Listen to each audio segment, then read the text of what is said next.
Right now, we've got some really big news coming out of New Delhi. India and the European Union have just sealed what they're calling the mother of all deals, a landmark free trade agreement. This was announced today, January 27, 2026, during the India-EU summit. Prime Minister Narendra Modi described it as historic. He said it's India's biggest trade deal ever. Today is the 27th. It is a pleasant coincidence that on this very day, India is signing this FTA free trade agreement with the 27 countries of the European Union. This historic agreement will make access to the European market easier for our farmers and our small industries. It will create new opportunities in manufacturing.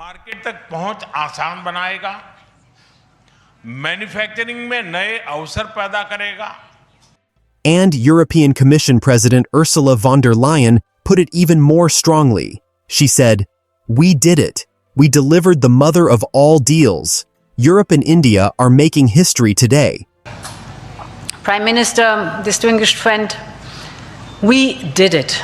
We delivered the mother of all deals. So let me break down what actually happened. Both sides have agreed to remove or sharply cut tariffs on almost everything they trade. We're talking 96 to 99% of goods between them. For India, that means much easier and cheaper access to the European market for things like textiles and garments, leather products, gems and jewelry, seafood, spices, tea, coffee, chemicals, and a whole lot more. Many of these items will now face zero tariffs or very low ones. In return, Europe gets some very significant reductions when selling to India.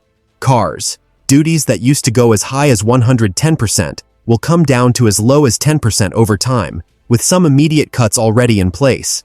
Wines and spirits, from rates as high as 150% to much lower levels. Plus machinery, medical devices, olive oil, and many other products will become far more affordable to import into India.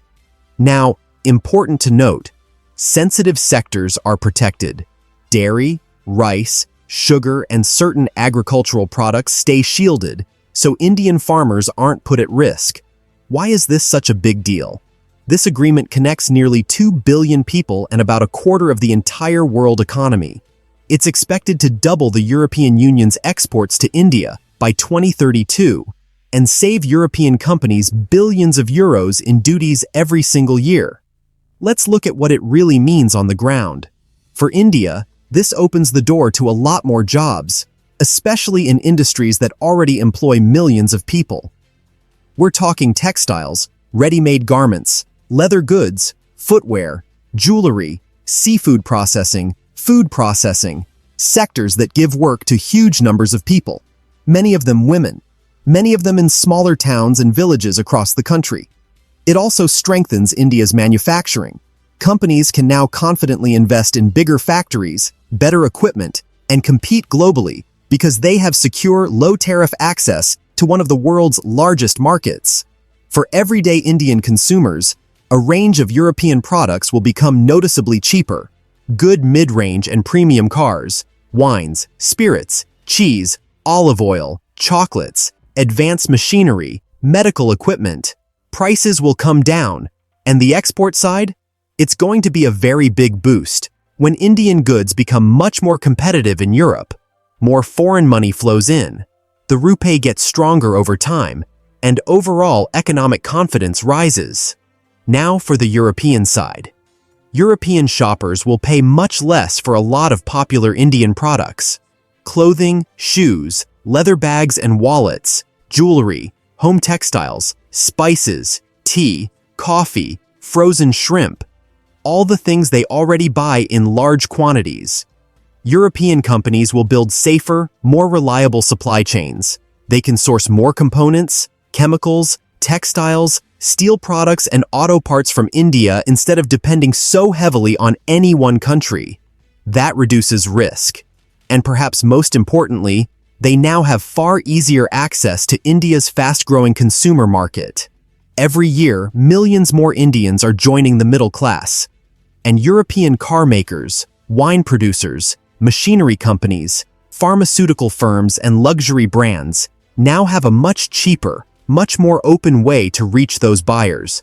On the bigger global picture, this couldn't come at a more important moment. Trade tensions are rising. New U.S. tariffs under President Trump are already hitting both India and Europe. This deal sends a clear message. India and the EU are choosing cooperation instead of protectionism. It helps both sides depend less on any single market, build more secure supply chains, and stand together as two of the world's largest democracies.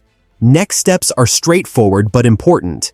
The legal teams will fine-tune the text. That usually takes about 5 to 6 months. Then it goes for formal signing and approval by the European Parliament, all EU member countries, and India's parliament. If everything moves smoothly, the tariff cuts will start rolling out in phases, and the agreement could begin taking effect within roughly a year. This is one of those moments that could quietly reshape global trade for the next decade or more. We are on a mission to reach 10,000 subscribers here on First Stream News. Every single subscription helps us grow and deliver even more breaking news and deeper analysis to you. Please help us out by hitting that subscribe button.